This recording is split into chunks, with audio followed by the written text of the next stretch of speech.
Hello, Mark. Hello, Drew. Welcome to this, I guess, our pilot episode. Our pilot. inaugural episode. We're finally doing this after all this talk. Goodness me. Anyway, I guess we'll start with, how was your week, Mark? How was the week we It just wasn't had? too bad. I suppose I was at work and I saw you there. Yeah. For parts of it, anyway. Parts of it. Was I away this week on a day? I don't think so. I was away parts of it. I had a couple of days off. A couple of bits of days off. Okay. Well, I'm glad it was a lovely week. It was a great week. It was too hot. It Really too hot. It was far too hot. It's the UK Sweat dripping hot. heat is disgusting. Sweaty heat. Sweaty. Anyway, I Let's thought get we'd down to the point of this whole thing. I now. suppose we'll get down to the point, if that's the thing. I'm going to start with some questions, I think, every week. We'll start with some generic questions to really set the tone. So I think we're going to start with asking, what media have you consumed this week, Mark? What has been a standout piece of media that you've consumed in the last 7 days? I am currently, quite dully, listening to a Sharps audio book. A Sharps audiobook? Have you come across Sharp No, before? I haven't come across Sharps. Basically, it is 18th century British military. He's a private in the army and he builds his way up through the ranks. Okay. He's as northern. He's from Sheffield. He's played by Sean Bean in. Oh, I think I might have had it. You know, The fact you said Sean Bean, Sean I'm like, Bean. Yeah, oh, now, now you know what I mean. Yeah. But I remember back long ago when you were probably not born, they brought that series out probably, and it was Sean Bean. It was fantastic. It had kissing, which probably put me off at my young age at that time, but it had lots of Sharp being the hero and always being better than those bloody officers, as he would say. Okay. And it's a lot of fun actually going back to something like that. Bit of nostalgia. Yes, and okay. I'm learning because this is one of the earlier stories which they didn't film, which is set in India, and it's not something I've ever really, seen. You haven't seen India in any other in any other media. I haven't seen that or read about it, so it's showing me a different side of something. So okay, yeah. Well, it sounds lovely. Yeah, I mean, there's a lot of books, so I don't know if I'm going to get through all of them. All of them. Yeah. Well, what about you then? What have I done? Well, I actually had a story, and I've been hiding it from you all week, just for this occasion. Okay. So Jess, my partner, my fiance, as you know, her aunts bought me and her, a it was like this murder mystery, like kind of board games where you get an envelope and it's got all of the evidence in it. So you've got reports from all the people, all the witnesses, and it had like phone logs and emails and search histories from all these different people. And we went through it in great detail. We spent maybe like 2 hours reading all the different evidence, and we were like, we think it's this guy. This guy is the murderer. And then we went to check how you check who the murderer is, and it's a website. It's a website. It's a website. You go to the website, and the website no longer exists. Oh my god! So you don't know? We don't know who's done this thing. And we, to be honest, we started a second case of finding out who the murderer is online. Have you entered some sort of meta game? Yeah, I'm just. Do you think this is actually the real puzzle? Perhaps it is. They've done this on purpose. You get there, it's like, we think it's Colonel Mustard. There is no access to this. What are we going to do? We're going to have to go on a mystery hunt to find out what happened to them. Yeah. Surely there must be some content of people putting stuff out there, fans of these things. No, it's a very niche one. Was it the kind of thing that might have been bought from Poundland many years ago? What we think it was, we think it was a COVID lockdown, someone's thing during lockdown. And then as soon as lockdown finished, they went back to their normal job and just like deleted all the Etsy page where this was bought. And there's tons and tons and tons of comments on the Etsy page being like, hey, can I get the answer for this? And does this exist anymore? So I suppose that's the media that I consumed this week. Yeah, that's a very disappointing media to consume. I haven't got anywhere at all. I haven't got anywhere at all. Yeah. I guess in the same way. You do all the hard work, you trail through it all, and then that's the ultimate disappointment. It was. But it was good to read through. It was actually, I think, the thing is, because we never know, I think it was super obvious who the murderer was. Because they would like phoning their mum at 2 a.m, and I'm like, yeah, sure. Oh, that's the kind of thing though, where if you were watching it on television and there'll be a last minute twist, perhaps, and that's probably what's happened. I reckon. Well, yeah. Well, we'll never know. We'll never know. The frustration. I mean, can I take that material for you and give you the answer based on what I think it is? Nope, it's in the bin now. As soon as we learned it was off, we just binned it. We're like, you're off. No one else can suffer this pain of not knowing, so we just binned it. Yeah, I mean, other than that, we also watched on Netflix. There was a show, Department Q. Any good? Because I got half tempted. It's very good. I think it's worth a watch. It's a bit, well, it's not dark, but there's some dark elements to it that are maybe a bit dark for me. But otherwise, very good. I thought, when I first saw that, I thought, oh my god, this is the first spin-off of Bond. Excellent. I'm interested in this. So I was like, oh, Department Q. I like the gadgets and tech stuff, so... But and then you find out, oh no, it's set in Scotland. Oh, well, that's fine. It could be a Scottish Q. That works for me. I've got you a gadget Bond. No, I mean, where have I gone with that? I was trying to do Sean Connery at the same time. I was trying to do Q. That's a bit confusing for everybody. Well, you are a bit of a confusing person, Mark. Oh, thank you kindly. Anyway, I think so. We've got some questions. I think I'm gonna. This first podcast perhaps is a good opportunity to let people know who we are as individuals. So I thought I would treat this first pilot episode, this inaugural episode, as a bit of an interview of you, Mark. Oh my goodness. And learn some things about you. So I'm going to start with a really easy one, hopefully. An easy question that definitely won't take a couple hours to answer. What is your favourite film from before the millennium? Before the millennium? Your favourite film is probably from before the millennium. It's always a tough answer, isn't it? A tough question to answer. Well, what is your favourite film? And in my case, it's a large chunk of my life. It's before the millennium. Very large chunk of your life. Half my life. 60, 70 years at least? Yes, back when things were in black and white. Yes. Very good. Why don't you fill the shoes of my children by mocking and saying more things about me being a dinosaur and listening to music of the dinosaurs? Yes, well, you are old. I am old, thank you. There used to be a time when I would have said something like Star Wars or to be cooler, Empire Strikes Back, because those were films I grew up with.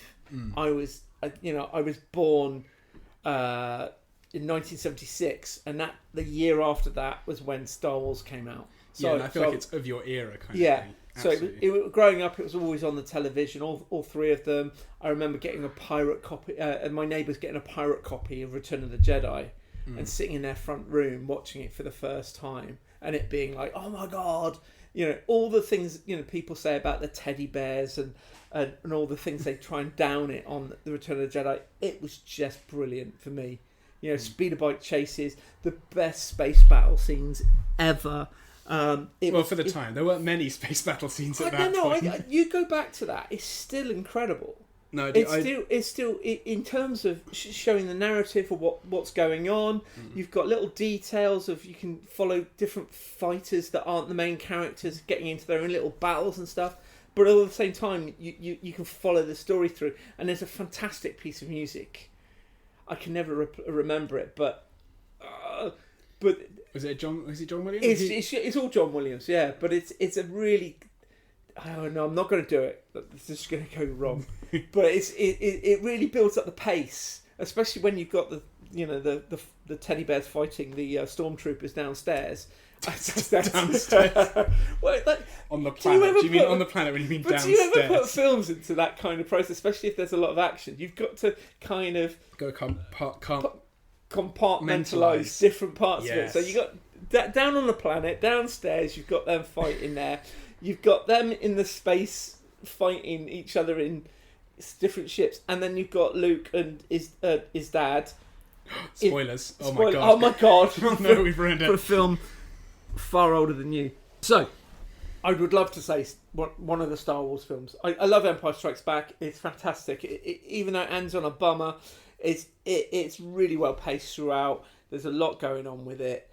The first time the fights, the lightsaber fights, felt like something more than two old men Just sticks. With sticks, yeah. I did watch back the old when Darth Vader and Jim, what's his name? They call him Uncle Jim or some shit. What? Some nonsense. In the first one, what's Obi-Wan Kenobi in the first film? Ben Kenobi. Kenobi. Old Ben Kenobi, yeah. Uncle Ben. I think they call him Uncle Ben or something, don't they? No. Maybe No. You're thinking of Uncle Owen. Uncle Anne. And sure. Aunt Beru. You know, Sure, yeah. the fried chicken of the Skywalker family. But yeah, so I remember... Yeah, that their first fight was a bit... Yeah. And you especially if you compare it to something like The Phantom Menace. Which is... Yeah. That's my era, Phantom Menace. Whoo! When he does the double lightsaber... That was... And the music, all the people, the orchestra... Yeah, see, I can see that one. Phenomenal stuff, that. No, I agree. But it's just... Star Wars is my favourite film, though. But I suppose we'll get onto that next week, because I'm sure you can interview me next week, and you can think of some questions. Well, so we're going with... No, we're not going with that, though. We're not going with that, you see, that would be too easy. Yeah, that's what like I said, this question is going to last forever. No, there is another film, and I've probably talked a bit about this before with you, but it's a film that almost has the same kind of meaning to me. It's Flash Gordon, right? 1981. Yeah. When you look at it too hard, it's a bit trashy, right? But at the same time, it's got a banging soundtrack. Queen just rock out on it. Is it actually a Queen soundtrack? It's a Queen soundtrack. Oh, wow. Yeah. But when I was growing up, my mum had the vinyl. Okay. Right. That played the whole thing. So I could sit in our front room, just listen to the soundtrack. And it's got quiet bits where they, when they're travelling through space. You've got kind of sad bits where when they think that Flash Gordon himself is killed, executed, and there's this lovely sad piece, and then you've just got this last half hour, I imagine, where it's riffs on the Flash Gordon theme with Brian Blessed, Brian Blessed, yeah, shouting over it, "Fly, my Hawkman, fly!" and actually going mental. So, even though it was also the first video we got from a video shop. Oh, did you go was it Blockbusters or was it? No, it was JC's video shop in Christchurch. Okay. Which is, my hometown. So I just remember this gigantic brick of technology, top loader VHS, little greeny, bluey LED timer on the front. Oh yeah. And then having the rental copy, which I don't know. Have you ever rented a video in your life? Yeah. Okay. In my early life, I'm not that young, Mark. I went down the Blockbusters as a kid. You remember Blockbusters? That's something. I mean, but having the case with JC's logo on it, and then opening up, and there's this tape, and you plug it in, and you clunk down, and the next thing you know, you're watching Flash Gordon. Yeah, no, I think I missed that as well. Where it was such an event, right? To go to get some media. Like, you'd go out, you'd have to, peruse. You wouldn't just be like Netflix, which is so easy. And there's too much choice, It's the same, in my mind, it's the same thing. At least you're getting some exercise. But I think it's different. I think going to the Blockbusters is different, because Netflix has got everything, right? And not everything, but, there's so much. Well, no, it's so if you've got, across all your platforms. Forever, yeah. You can keep going and looking forever and ever and ever. But, when you go Blockbusters, there's only, if you think about it, there's actually only about 50 films. But, because there's 20 copies of each 50 films, it feels like there's lots. But there's actually only at any one time 50 films. And then you've got that whole thing of, you've only got so much aisle to walk down. You've seen it all. I don't want to go down the Western aisle. Yeah. I'm just going to stick in the sci-fi stuff. I'm sure, or go to the new release. Yeah, that was my normal thing. Peruse the new releases. Is there anything new I really fancy? Or what's in the sci-fi section? Yeah. For me, yeah. It was I miss that experience. Do you miss it? Yeah, I do. I think it makes it more of an event. Yeah, because any of us as people, I think that we miss the physical. Well, once you spent that money, you walk home, you got it in your hand, and you get in the house. Do you then just go, I'll go do something else for a bit, or do you go, let's get this watched, and you sit down? I think it's that thing of you've put time and effort into it. You're invested in this item now you've got. Where you don't have that with Netflix. sat in your bum. Yeah. And I've done it so many times with Netflix, and especially Disney Plus. Was it Andor? I think Andor season 2. I put it on, but like I just hit go, and I just sat there, and I was just like, just so unfazed by it because I hadn't invested anything in it though. Oh no, I need to watch it. I'm sure it's great, but I just wasn't. My mentally, I just wasn't invested. I was like, I need to put something on. Yeah. That something on, and I'll go back and watch it because Andor season 1 was fantastic. It's Andor season 2. I'm hoping. But we're getting off track as I anticipated we would. Yes. So Flash Gordon. Yeah, Flash Gordon. So for me, I love the film. Fantastic soundtrack. It's really colourful. It says a lot about the kind of science fiction I feel like we're missing. Mm. It doesn't have to be as corny or cheesy as Flash Gordon, but we're missing something that is unusual and colourful. You get a lot of animation series that science fiction series that go to really unusual planets. What's that one? I can't think of it now. Will come to me in a bit. But there's a load of stuff where you get quite trippy visuals. Yeah, even something like Titan AE. I think some Rick and Morty, I guess. Some Rick and Morty. Yeah, but that's intentionally being really weird. That's not you like go to a planet which is all weird and gloopy or something, or another place that's all crystals, or Whereas if you watch, you could watch even Andor, which I absolutely loved. It's still going to a gritty, grey world where it's always raining. Yeah, it's always raining. Going to be a desert or always raining. It's a specific choice, and I get that, but just this bright, colourful, weird aliens kind of thing, and that again, another thing that Andor's missing. I love it. Don't get me wrong, but does it really fit with going to the cantina on Tatooine and seeing all these weird aliens? I suppose it's evolved. The Star Wars universe has evolved hugely since that first trilogy.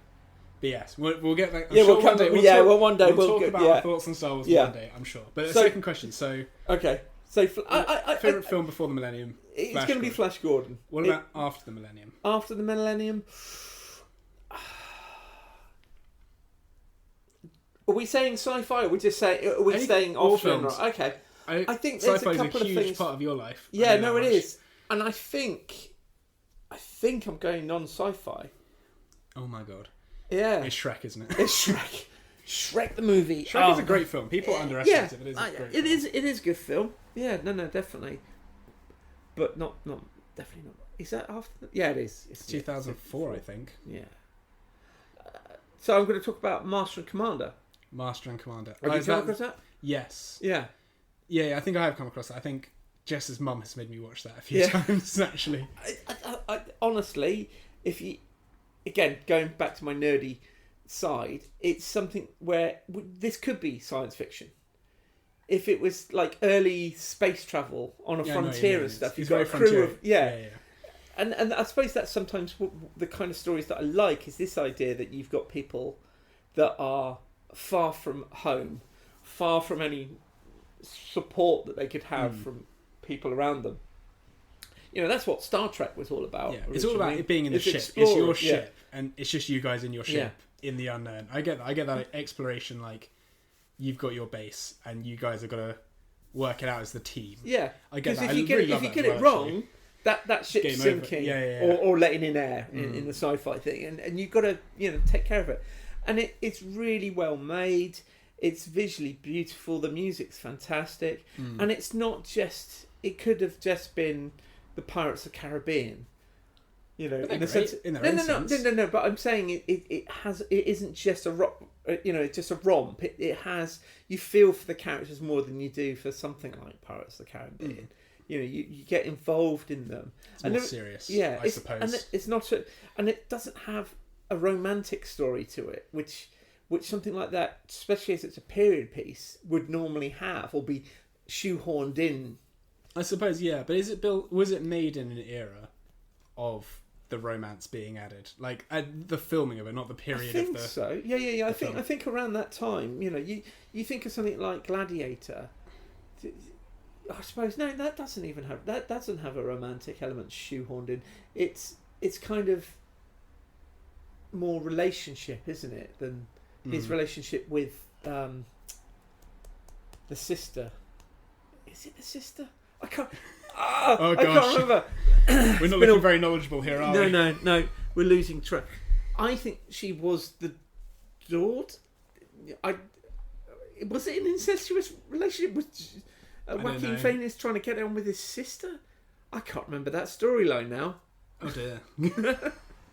So we go and watch Gladiator. Well, yeah, clearly.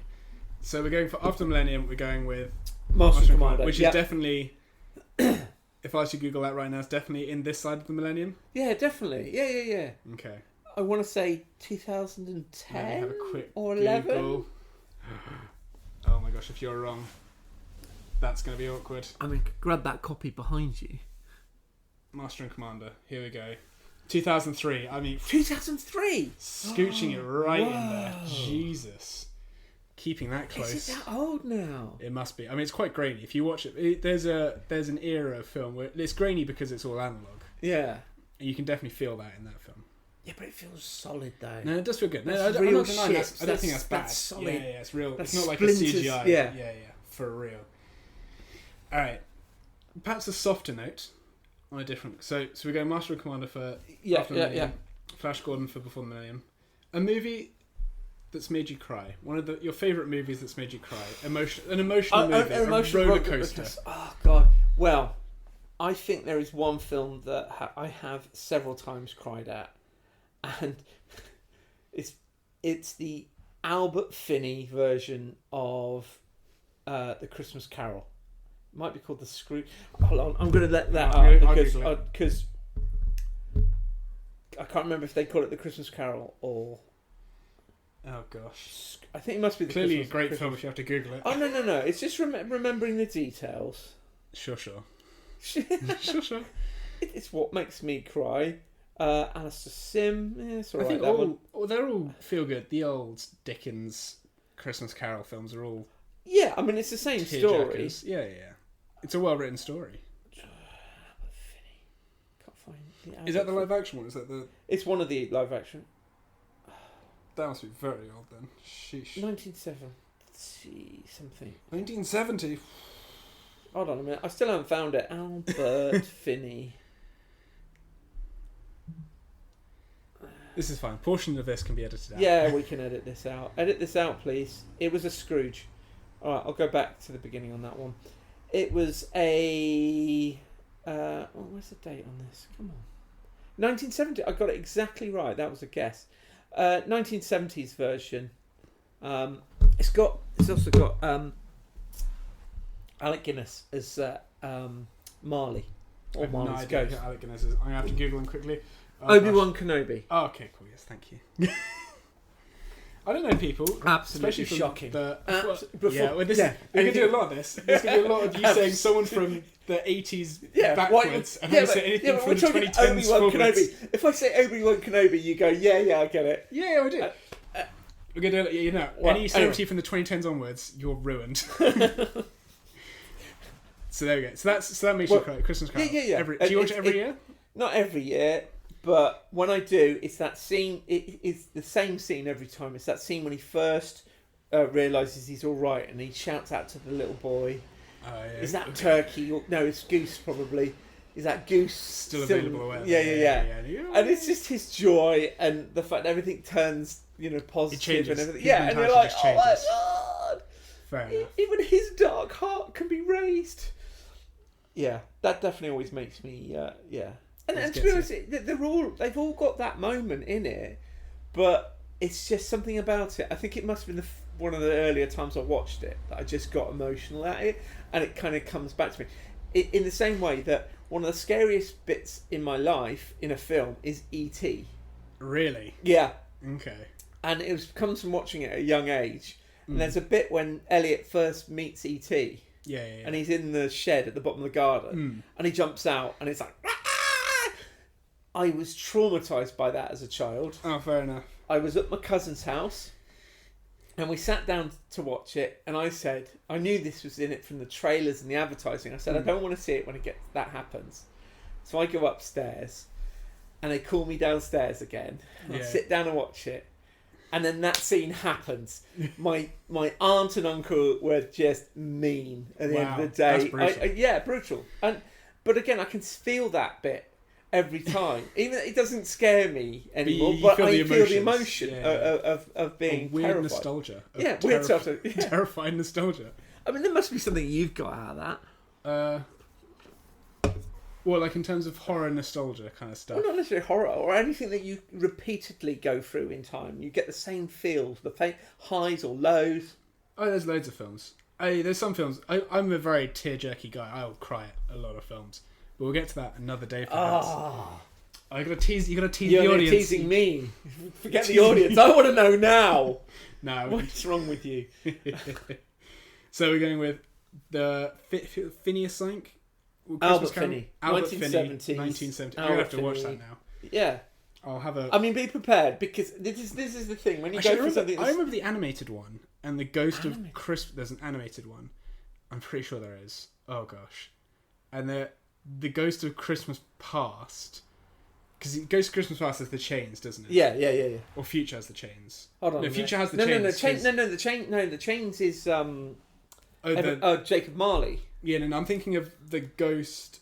It's like a Grim Reaper style. I think that's the Future. Yeah. Yeah, I think in an animated one, very scary. I remember that being like, whoa, that's scary. I'll have to remember which animated version it is. There's also a version. I think it might be a TV movie with Jean-Luc Picard. Isn't that the Muppets one? No, that's Michael Caine. Michael Caine.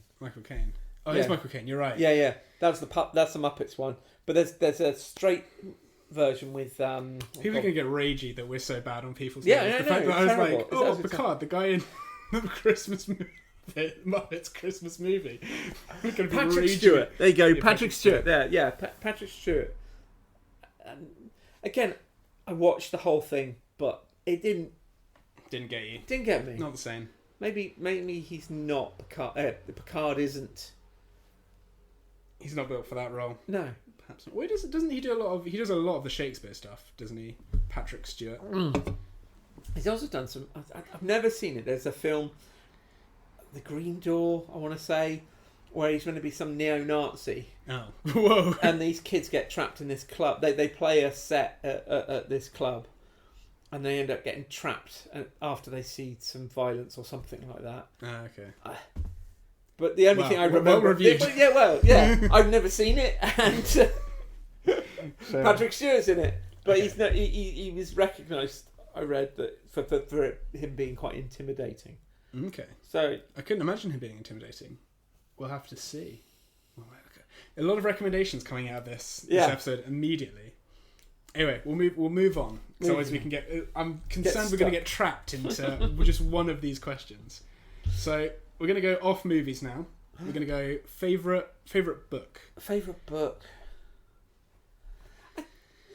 Favourite series. I'll allow that far. Oh, no. I think it will be June. The book June.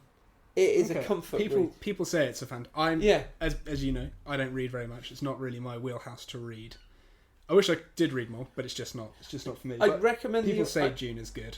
I recommend an audiobook of it.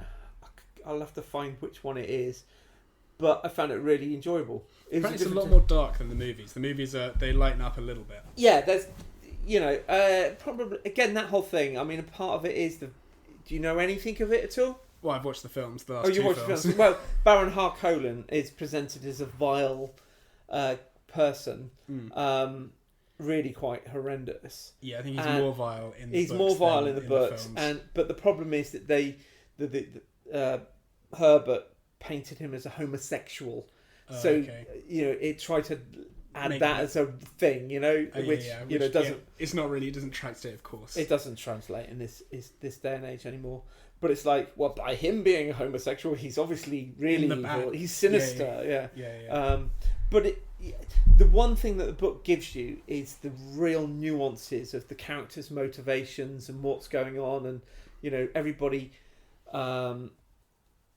Everybody down to the smallest character, you get a sense of what's going on, and it's a comfort read now. I pick it up and it's just like I'm just go through it Just go through the motions. Yeah, so going through those emotions that we talked about earlier. Yeah. You know, I get the same feelings of fear and excitement and really goading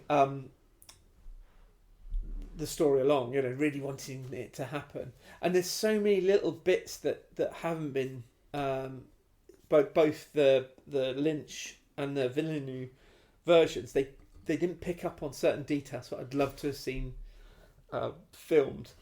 Well, like with all books translated to films, there's just not enough time.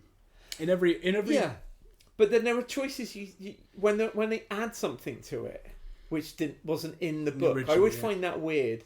I think that's a good conversation for another day. Okay.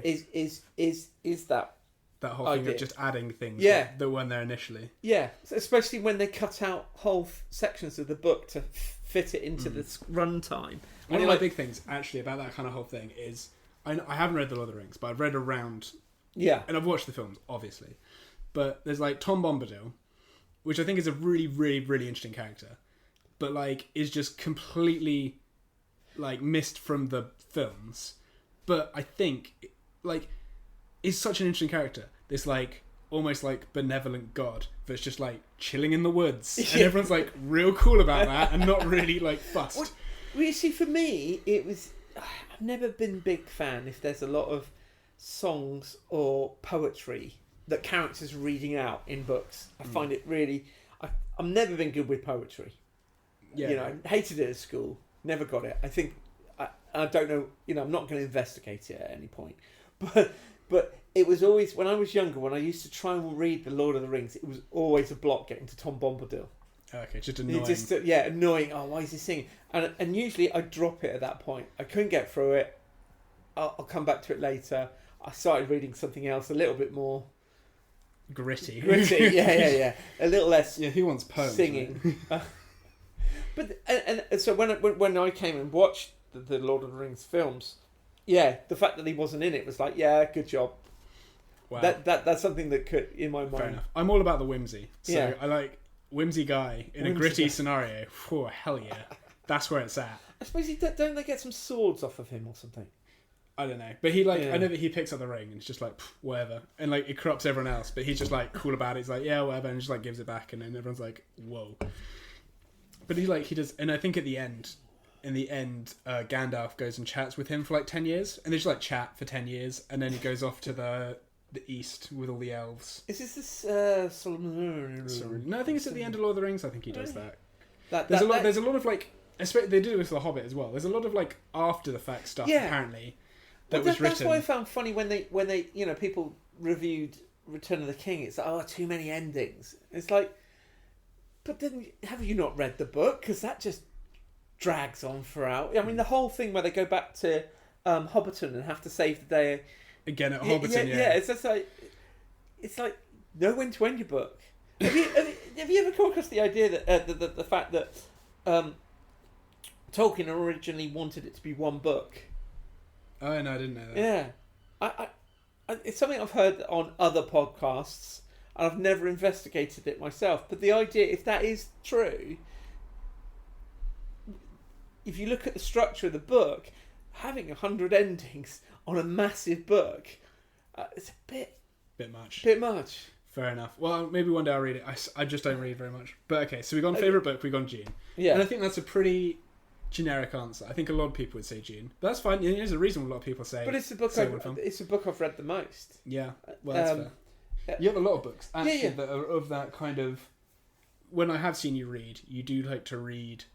I would say there was an era, kind of 80s, 90s, probably earlier still, old sci-fi books. Because they all have that really like kind of classic front cover where it's like a black space, like there's no atmosphere around any of these planets. Oh yeah, there was it's just a planet and it's just like series. Stars and then some tech on the planet, and like that's the front cover every time. No, definitely. And I miss the kind of like I if you can see from my book collection, I collected a lot of books. A lot of the time it's in charity shops, but there's all these books from the 70s where you've got artwork by Chris Foss with these gorgeous, colourful spaceships.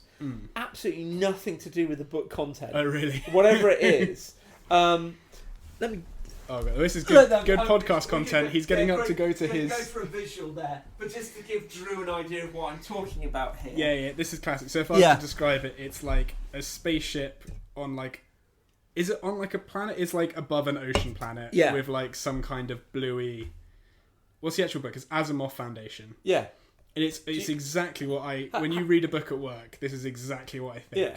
It looks really nice. I love that art style as well. But it's that a beautiful has art style. absolutely nothing. The author, the artist would have just drawn that. That the And books with are no context to the actual. Yeah.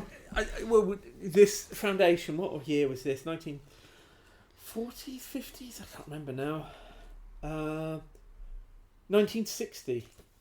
So that's a 60-year-old plus book. Yeah, wow. With a 1970s cover. Hell yeah.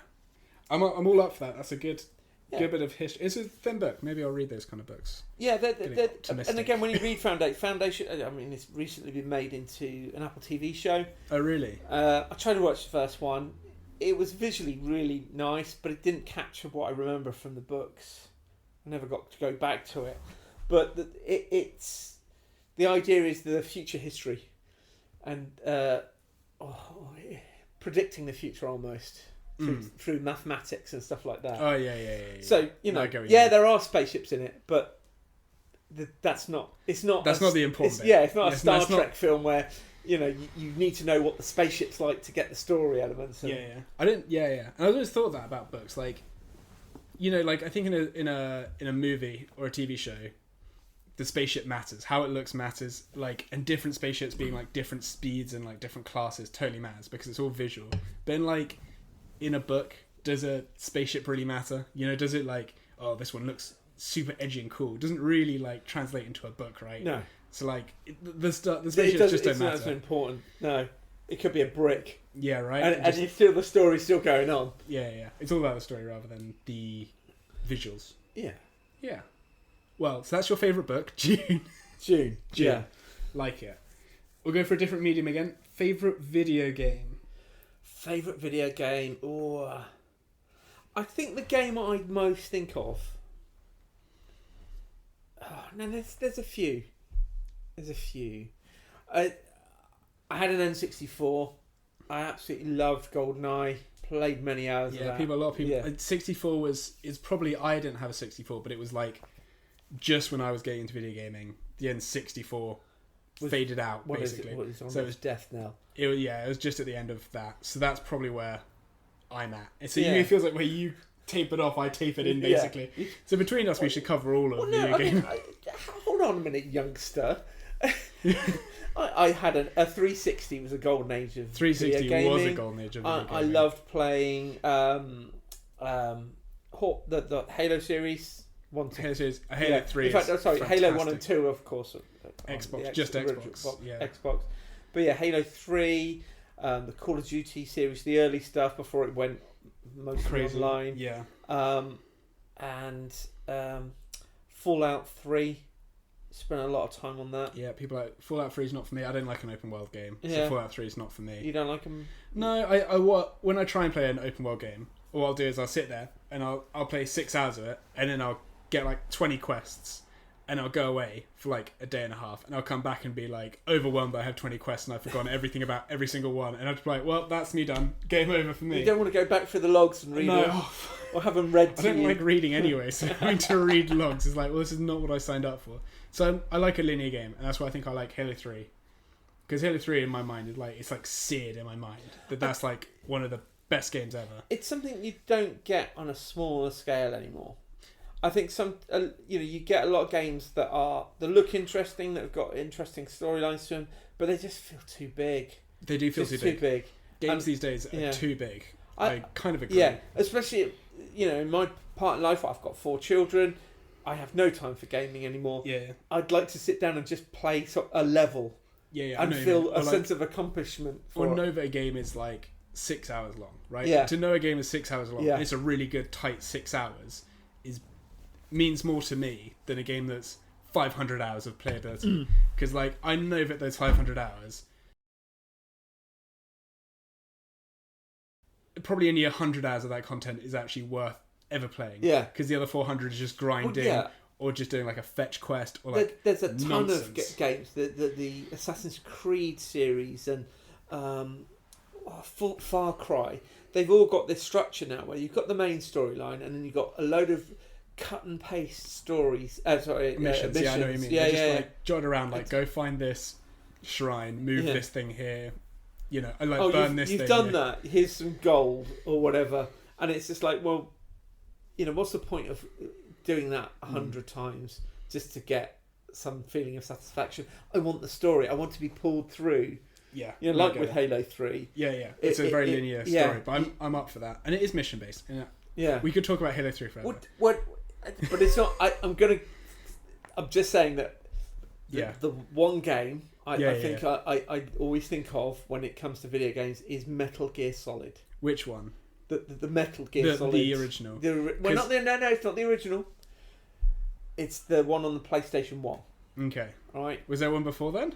Yes, the N60. No, it might even been a NES game. I can't remember. It was very old. It was top down. I watched a playthrough of it, and I was just like, it's the similar. There's a lot of similarities in the fact you're hiding more than you're trying to take people out and stuff like that. Yeah, it's all about the stealth. But it's overhead and you. It's not the same. It's not the same. No, I wouldn't play it. No. Yeah. But Metal Gear Solid, fantastic story, loads of cutscenes, but at the same time you get to do different things. The bosses are brilliant. You know, you've got a mission where you have to snipe somebody. There's the mission where you're avoiding a tank. You know, all these different styles. A bit more unique. Yeah, very unique, I'd say. And you've got this great story which ends with you fighting a giant mech. I mean, good stuff. Good stuff. Love that. I mean, I remember actually my brother, who's a bit older than me, he played Metal Gear Solid on like the PlayStation 3. I just remember sitting there as a kid and being like, there is more cutscene than gameplay at this point, and just thinking, this isn't a game. This isn't a game. Yeah. I think some of the later ones were very story driven. Yeah, it was Metal Gear Solid 2 on the PlayStation 2. That was just so cutscene heavy. Okay. Yeah. I think you did get to more of a storyline thing than it was about the game as much. And of course, we're not an authority on any of this. And it's worth pointing out, we're not an authority on anything we talk about. We're just opinionated. We're consumers. We are consumers. I think we're generic consumers. We don't try hard to analyse everything we look at. But yeah, so Metal Gear Solid on the PlayStation 1. Solid Snake. I think that's the title. Metal Gear Solid Snake. I think. I'm gonna have to get it. Oh gosh, we are so bad at our media. No, this I think it's because it's actually a hard title.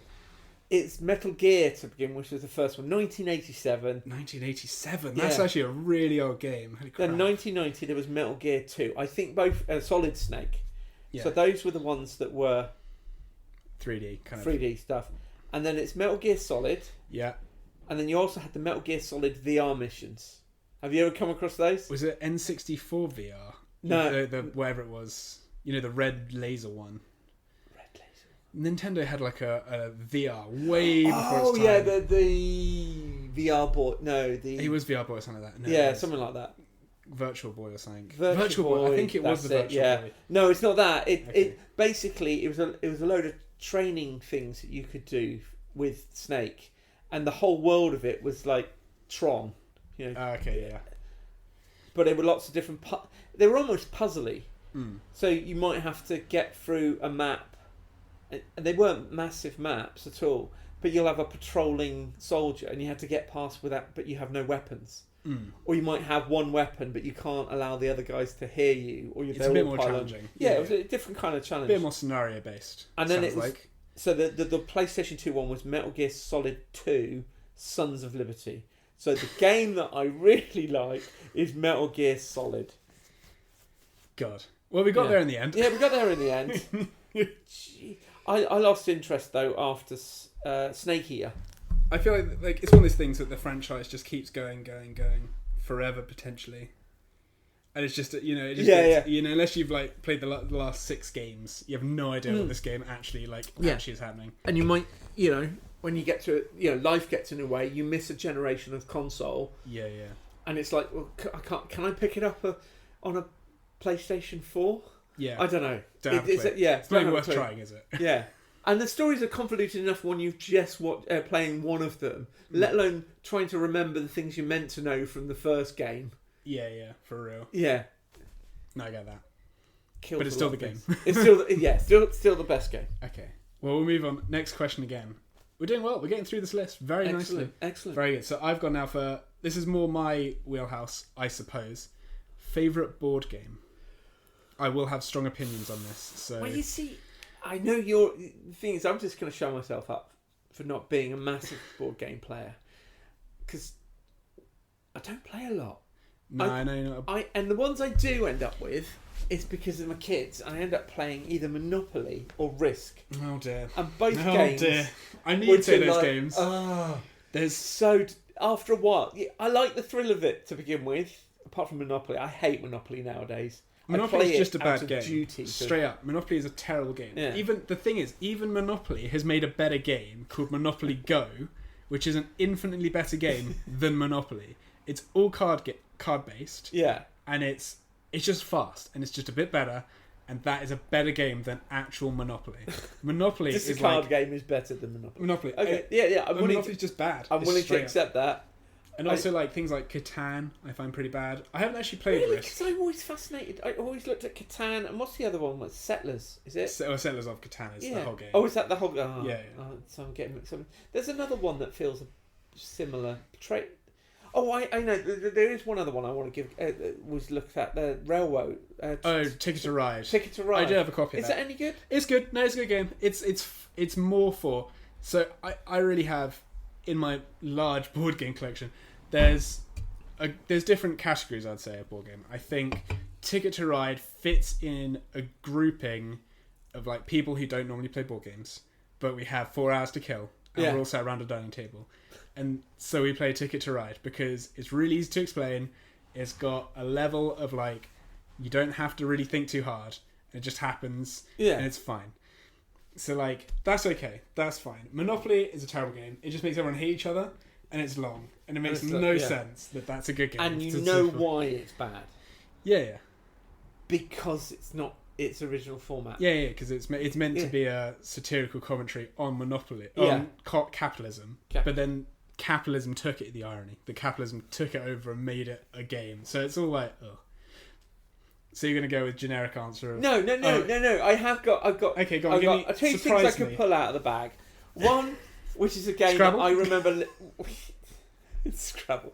Junior Scrabble. Which was basically like a crossword because the words were I enjoyed there. Junior Scrabble as a kid. I had Junior Scrabble as a kid, and I'm a dyslexic guy. I don't read much. I'm giving you so the like, help. Hell yeah, on the Junior Scrabble really helped me. Well, there was one game growing up, and that was Escape from Atlantis. Escape from Atlantis. Right. I haven't heard that one. The reason why I like this game was all about the physicality of it. Basically, it had a square board with lots of hexagons on it. Yeah. And you built up Atlantis at the beginning of the game, and you have a mountain in the middle, and then smaller mountains around it, and then Greenland, a bit more Greenland. Then you get down to the beaches, and the whole idea was that the island of Atlantis was collapsing. Okay, yeah. So you take away a piece, and under each of the pieces, it tells you what gets put there. It might be a boat, it might be a whirlpool, it might be an octopus or a shark. Okay, yeah. And the idea was to escape to one of the corners of the boat, the island. Yeah. So each go, you can move the boat. If you've got you can move your people down to the boats. And if you get in a boat, you can move quicker. Escape, yeah. And if you're a person, you move one square at a time because you can only swim. And then you all get to move the creatures as well that appear. Oh, okay. So you can move the. Can you can put over people, basically. Yeah, you can attack the boats, you can attack the people. It was I have not played it for years. I think my in-laws still have a copy, which I played with my wife at one point. I think it's probably a lot more basic than I remember it, but it felt like fun because you had these. it was quite a tactile thing, taking things Yeah, away yeah. from it. Actually, that just sounds interesting. I'm gonna look that up because I've never heard that board game, and I bet it from what you're describing, it's the kind of game I'd enjoy playing. Yeah. So I'm gonna look that up. Yeah, You've thrown a curveball there. Yeah, Mark. yeah. I didn't expect that at all. But the other game that I've enjoyed more recently is Scotland Yard. I think that's a lot of fun. Have you played that? You basically... No, I haven't played that. I can't remember which way round it is now. Board game. Scotland Yard board game. Ooh.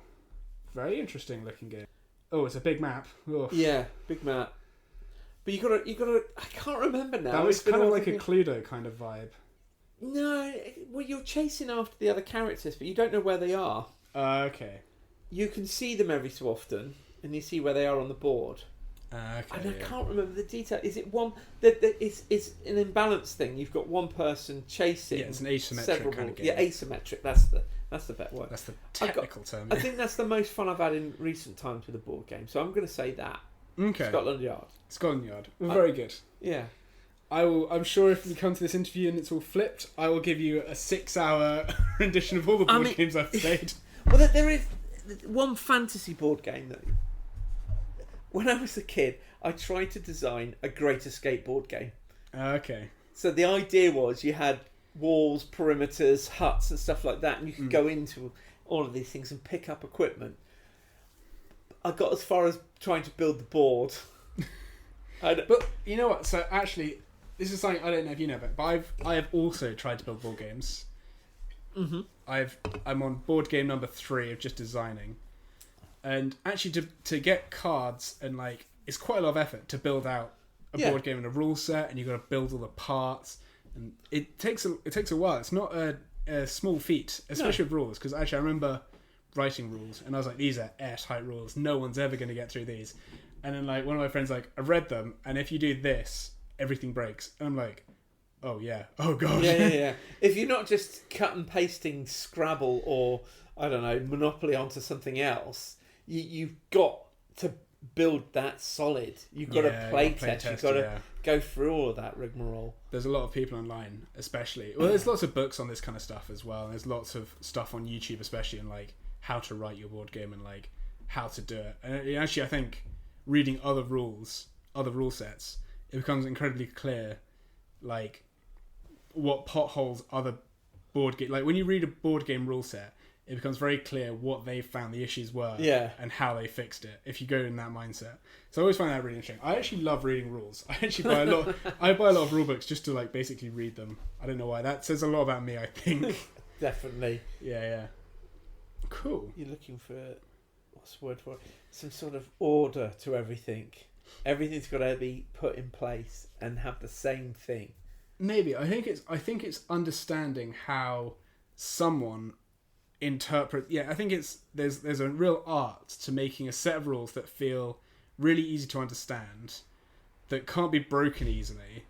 And I guess that's the thing about board games, right? Especially the big games, like they're called 4X games, big games, right? Is they kind of try and emulate video games, but without the computation behind it. Because a video game can do all the math for you on your resources. Yeah, you're not having to think about it. Yeah, but a board game can't. You have to do that. So it's like trying to make that as light as possible, while still having a great board game experience that feels in depth. I think that's a real challenge, and some people have done it really, really well. I think things like Eclipse, and then Twilight Imperium 2. Those are really big games. I've got both of them, and they're big spaceship games, and like they've written the rules really well for that. And like some of these games can last like 2 days. So I'm all about that. Using up a lot of table space. It is for 2 days. It's good though. It's good. I know it's probably different for you, but yes. Well, when I go back to when I was saying about playing, Monopoly or Risk with the kids, it's like come dinner time, and you're like, the game hasn't even got anywhere near the end. Where are we going to put this now? We haven't got. You can't move it onto the sofa. Someone's going to knock that. We won't find. I mean, the thing we end up doing is taking snapshots. Yeah. And we got something to go back to, but then it's. Was that piece in Africa? Well, not. I know what you mean. It's just it doesn't really work like that as well. Yeah, no, I think it's just I got the time. I can play these board games. I'm sure that will change one day. One day. One day. What does the dog get in on that? Anyway. What you doing? You play with plastic. Well, last time I played board games on a low table, my dog did lick a lot of the parts, and it wasn't my board game, so I felt really awkward. I was like, sorry. But yeah, it's fine. They were fine. He didn't eat anything. Thank goodness. Anyway, so I got a few more questions, I think, just before we can consider to wrap up this first inaugural episode. So, what is your favourite character in all of media? What character is your, like, that's the guy? Wow. That's the G. Wow. The real one. The real one. In terms of... What's the best character? Oh my god, that is just too big a question. Okay, well, I'll break it down. The next question was going to be, and I think maybe it's an easier question to digest, perhaps, is what character best portrays you in media? Oh god, there was a time when I would have thought I was Dave Lister. I don't know who that is. You've laughed. Red Dwarf. Okay, Red Dwarf, right? Okay. You must know Red Dwarf. Red Dwarf feels like the same era as Flash Gordon in my mind. It may not be, but... It was... what year was it started? I want to say 86. We're Googling again. So ill-informed. Gonna have to do some research on things. Research for a podcast about information? God, we're so good. Research on something we haven't thought of yet. We're so... 1988, there you go. 1988. When Flash Gordon was 1980... something. Okay. Well, yeah. 81. So kind of in the same... Let's say 81. In the same era, then, perhaps. It was a massive difference. Okay, sure. Still, like, 30 plus years ago, but whatever. But I don't know how much I actually am like Dave Lister in any way, or it's just the fact that if you resonate with him, I think it's empathise with him. This is the getting to know you episode. Yeah. So if you feel that you, however the audience, if there is an audience, wants to interpret that, that's more than fine. Very good. And I guess my last question for this, I suppose, pseudo interview, if you'd like, is your favourite Minecraft block. So it's very controversial, this, so you better get it right. You mean there isn't a correct answer? Well, I don't think there's a correct answer, but there's opinions on the answer. Wow, I think everyone I'd be has interested opinions. to hear this opinion. You have played Minecraft. You definitely have, because you said you played it with your kids. My kids were born. Before your kids were born? After they were born, but I got it before they were old enough to play video games, and I really got into it for a while. I did. Yeah, I really like Minecraft. I wish I could play more. I should have put that as my video game. Well, you're too late now. No. For me, the moment that unlocked it for me was when they released creative. I've never been a PC gamer. I had it on my Xbox 360, and the moment they unlocked the creative mode, I felt like it was like a whole new world. Suddenly I had this Lego set that I could build anything I wanted. And I did, and I had a lot of fun with it as well. Massive structures, massive walls of fantasy worlds. It was great. It was good. I used to always make airships, even if they'd never go. There was a mod that did airships, but it never worked on like big airships. Yeah, so I'd always make ginormous airships. Yeah, I'd made a submarine, but it didn't move. It was just under. It's good. Yeah, just doing that is fun. It's just so much. That's it. It's endless creativity there. It's just Legos. I think it scratches that itch of like, I wish I had all the Legos so I could build all the things. Yeah. Right? And you're not having to think about, oh god, scraping through the box of bits. Where is that? I thought I saw it when I was looking for the last thing I was looking for. Sorry. I know what you mean. Well, I've gone back to video games. Well, the best Minecraft block. Keep up, look. Come on now. Minecraft bit block.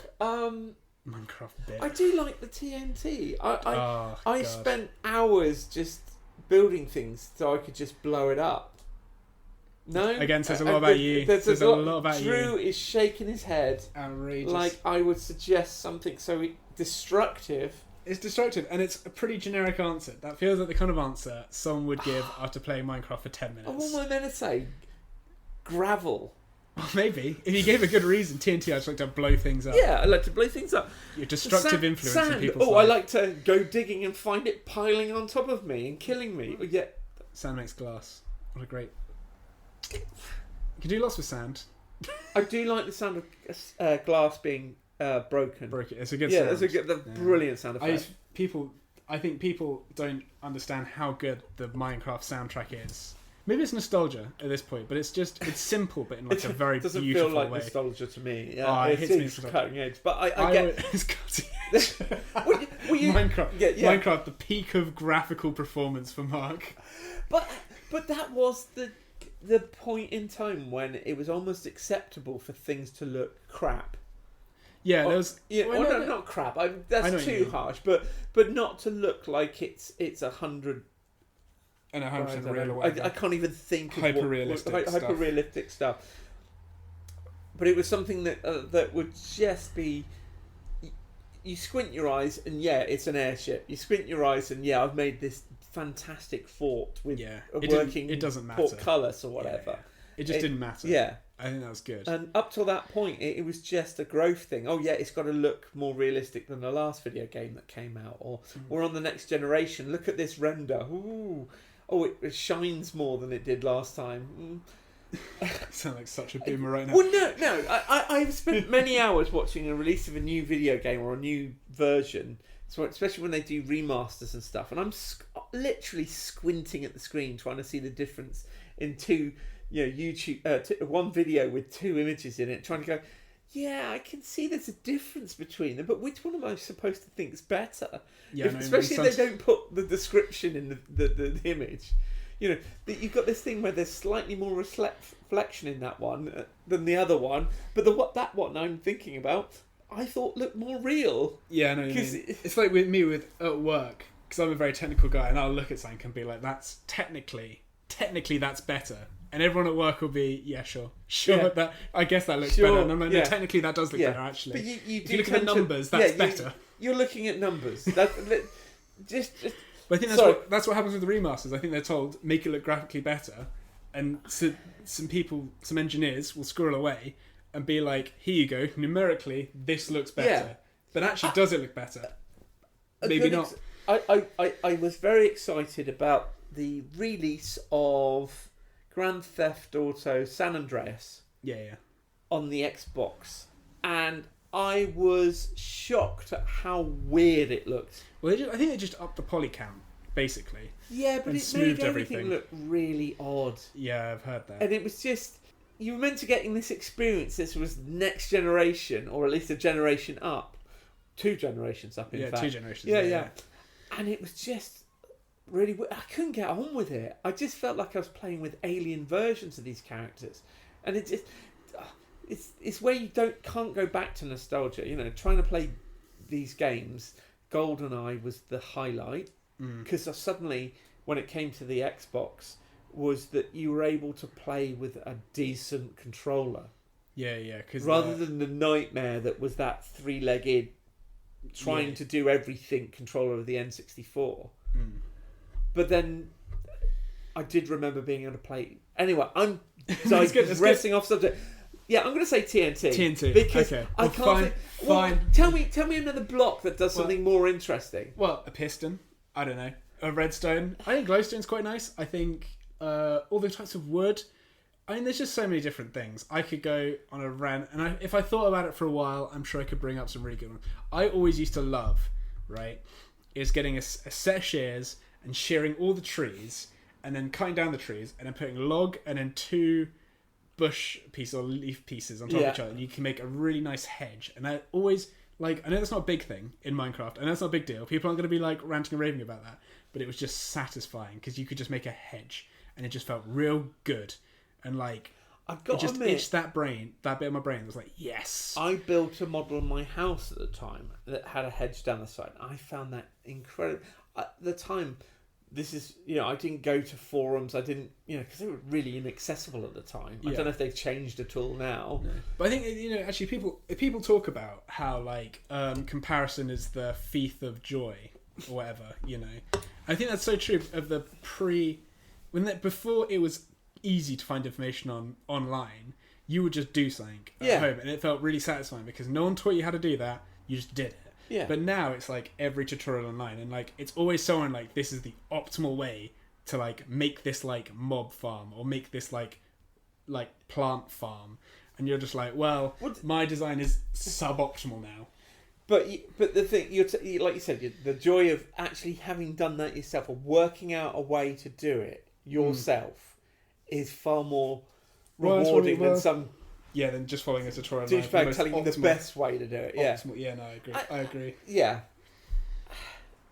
So yeah, TNT. Well, I think TNT. That's I know you can say it's boring if you like. Those explosions.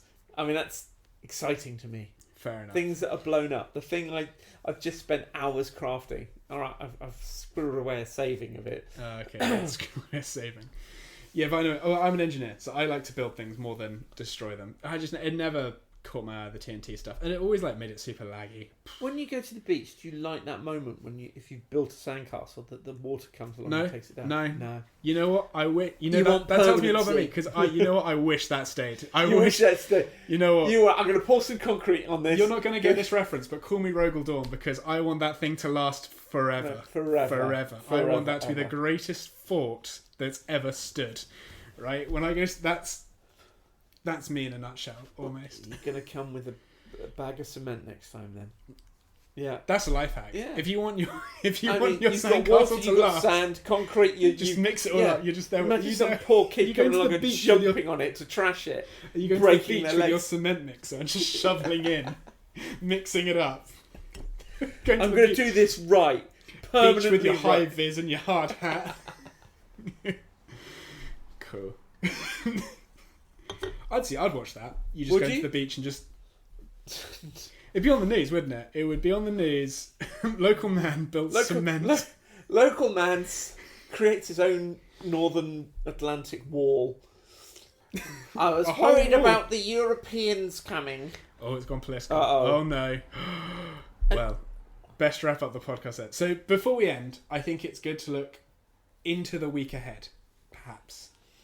So what media of any sort are you looking forward to consuming in the week ahead? Perhaps? In the week ahead? Well, no, I want to go and see Superman. The new one? The new one, yes. Yes. Yeah, I'm not going to go and watch Man of Steel. Well, you might go watch it. I don't know what you mean. Like, maybe you're going to watch I'm literally going to the cinema. Okay, maybe I should say going out. I mean, I've always been a fan of Superman. I like, what's his name? Christopher Reeve's ones. Well, the first two anyway.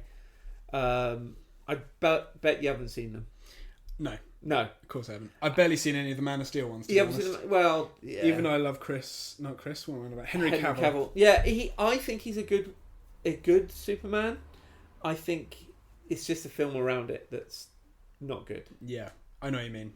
I don't know what the whole. I'm going to be contentious here. I don't get the Zack Snyderverse thing. Well, it only lasted for one film, really. What? So it's hard to. No, you had Justice League, Batman and Superman. Yeah. Oh yeah, Batman versus Superman. Justice League. Yeah. And then you had Superman. Did you have the Wonder Woman was in there as well? Wonder Woman was a part of the two. I think Wonder it was Woman fine. There was the Flash movie. I don't watch the Flash movie. Yeah, don't. I don't think it's worth it. I like the Zack Snyder cuts of the Justice League. I personally liked it. I watched a bit of it original late night, and I kept meaning to go back to it because it had the Martian in it, which I thought was banging because I think he's an underrated character. Personally, I quite agree with it. I don't know if did you watch the kind of the animated. Yeah, the animated Justice League. I think that was a cool part of my childhood. I really enjoed that. Yeah, no, they had the space thing in space that was like the Justice League HQ. Yeah, and for some reason, everything was in Gotham. But this is the problem with the Snyderverse. You can't see any of that stuff happening because it's just dark and miserable.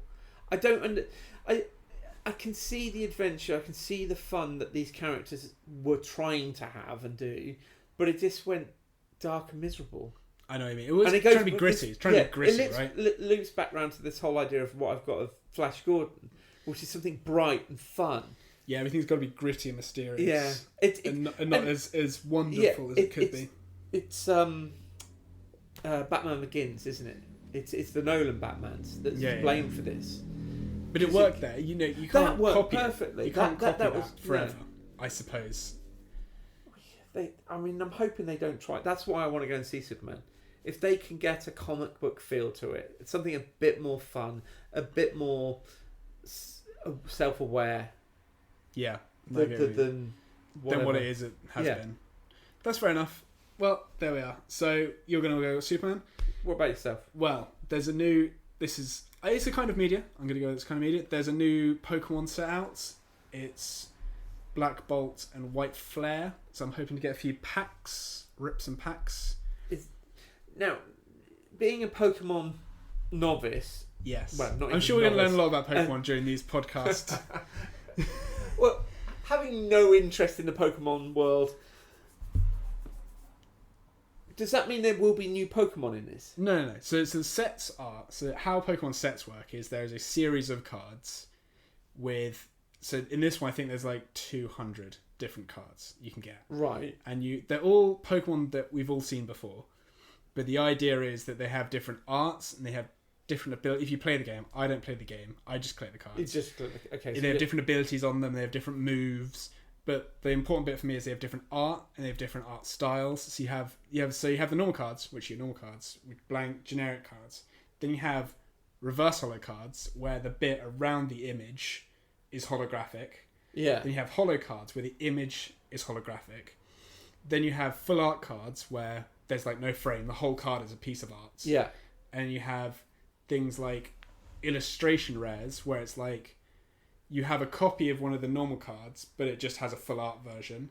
And you have secret illustration rares, which are cards that are just like completely different. They're like a different piece of art, like a really dramatic piece of art that's one of the other cards, basically. So there's lots of different, I'm sure I butchered that explanation, but there's lots of different... There's lots of different things. And they're all collectible. They know what they're doing with the collectibles. So how many Pokemon... At one point there was 100 and something. Oh, wait, well, yeah, they hit the How many are there 151. now? There's like over 1,000 now. Over 1,000. Well over 1,000. Like we said in, I think one of the episodes will be, or a segment of an episode perhaps will be, is that a real Pokemon or is that a fake Pokemon? I will go through, we'll test some knowledge, because I think you know a lot of the original. Trick me out with some Yu-Gi-Oh or something. Yu-Gi-Oh. Yu-Gi-Oh? Yu-Gi-Oh. Yu-Gi-Oh. Oh, sorry. Oh, my God. Boomer. Yu-Gi-Oh. Jeez. Or Beyblades. Beyblades. Oh, Beyblades are great. It tells a lot about... But this is my age, you see. Pokemon was out when I was younger. Pokemon was out when I was younger, so it tells you a lot about... Yeah. Well, 1995, I think Pokemon came out. Because it was the year before I was born. So I was 96. So I was 19. Yeah, so when I I was wasn't a even child. that young. Yeah, I was like... What is this stuff? So yeah, that's what I'm looking forward to this week. Well... So what's the pleasure in that? It's just looking at the cards you got and the designs and... I think me and Jess, we're very collectible people. I think we like to collect things. Yeah. We also collect things like vinyls. We collected, I don't know if you know Tum Tums. They were a thing for a while. They're like squishy. Disney. Yeah. Yeah, we collected lots of them. them or something. Yeah. We had loads and loads and loads of those, and they are worthless now. It was like Beanie Babies. Yeah. Beanie Babies. Yeah. So the hype just died, and no one. Well, I don't think anyone was collecting them, but us. I think honestly, you go into like a Thompson's? Is the card shop? Yeah. Is it a Thompson's? Thompson? Something like that. You go in there and there'd be a load of them. But it was just me and Jess apparently buying them. We bought loads and they're worth nothing. They're worth nothing, yeah, okay. Yeah, well, we just collected all just sorts. Just landfill. No, they're still not attic. They're still the attic. They're vacuum sealed. Step is They're vacuum sealed in the attic. And then maybe one day, that, like we said, maybe one day they'll come back up in value and they'll be worth millions. I think there are things that... I mean, that's why I'm always surprised that the Pokemon has just lasted. No, I'm always surprised as well. But people like it. Yeah, but it's not just the fact that they bring out a game every couple of years or whatever, however long it is. 4 years now, I think. Is it 4 years? I think it's 3 or 4 years, the cycle. But it's the fact that the card games are still coming out, and you still got... I mean, you had that Detective Pikachu film. Yeah. Well, it's a popular franchise. Yeah. I think like Pokemon makes up most of Nintendo's revenue, actually. And I'm going to be honest, the actual card game is pretty crap. The actual like game you play with the cards is a really crap game. Having played lots of other card games, not a good game. Is it just, at the end of the day, a slightly more complicated version of rock, paper, scissors, though? It's a bit more than that. But like, it's having played other card games, I know I don't play Magic the Gathering, but I know of Magic the Gathering, and I have played once or twice Magic the Gathering, and just like other card games I have played, and they are infinitely better than the Pikachu. It was built in the 90s as like a trading card game where there was like 151 Pokemon, and they didn't really think too hard about it, and they released one set. Like they didn't think too hard. Didn't the video game come first? Yeah, the video game came first, and the card game. Right. But like they just built the card game and it just rocketed into success, I imagine. And they're like, oh gosh, we've actually made something that's super popular, and it's a terrible card game. Because everyone just collected them, really, at the end of the day. No one knew actually how to play it in the 90s or whatever. I'm sure some people did, but like, from my experience, no one actually knew how to play the game. People just collected the stuff from the game. So, yeah. I'm sure we'll do, in another episode, I'm sure we'll delve deep into the world of Pokemon, and I can explain all sorts of things. The competitive scene. I follow the video game competitive scene tightly, and I enjoy that. Sorry. Yeah, hold on. What? There's a which get the video game. All the video games. Actually, all of them. So Pokemon Go get played competitively. The Pokemon Go. I'm surprised Pokemon Go is competitive. You got the video game is competitive, and you have the card game. They all have like circuits. So there's like nationals and regionals and internationals. Oh my god! And they're all played all over the world, and like there's big money up for grabs. It's a whole world, Mark, that I just don't think you know of, and that's why we have these podcasts. But the thing is, I was on the tip of that gigantic iceberg when I worked for Game, the video store. Pokemon was a popular thing for the kids for buying for their different Game Boys. Yeah. But it was the same game, just repackaged each time. I'm going to tell you, Mark, those kids grow up, and now you're doing a podcast with one of them.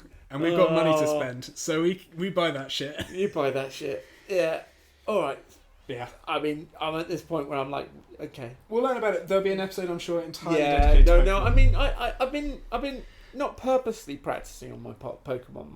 My 7-year-old daughter is now cleaning her teeth each week to Pokemon Smile, which there is a strategy guide to how do you collect all the different. You get hats to wear. And you can get different hats to wear whilst you're cleaning your teeth. And there is actually guidance of how to achieve that.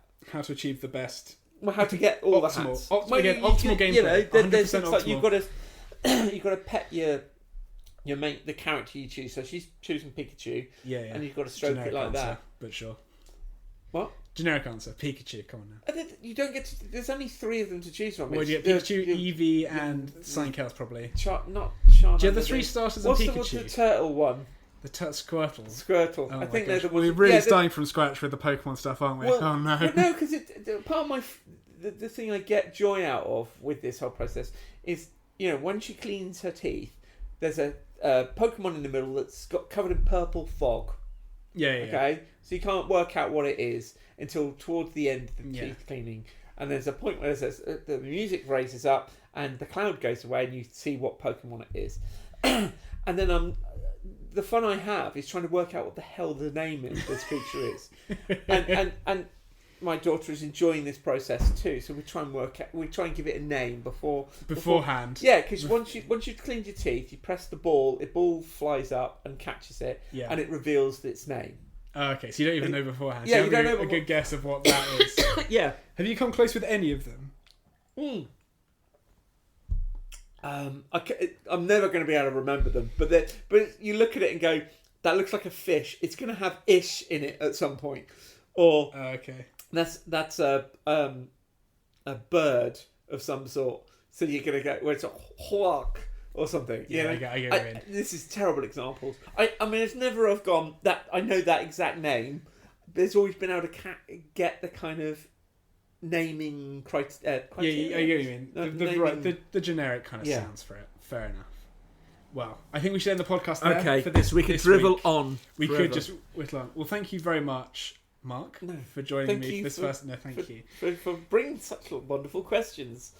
So next week, I think it's going to be your turn to interview me. So, I'm happy with that. Well, until next week, goodbye, I suppose. Goodbye. Toodle pips, everybody. Oh gosh, he's saying that. What should I say? Just goodbye. Goodbye. Goodbye. Goodbye.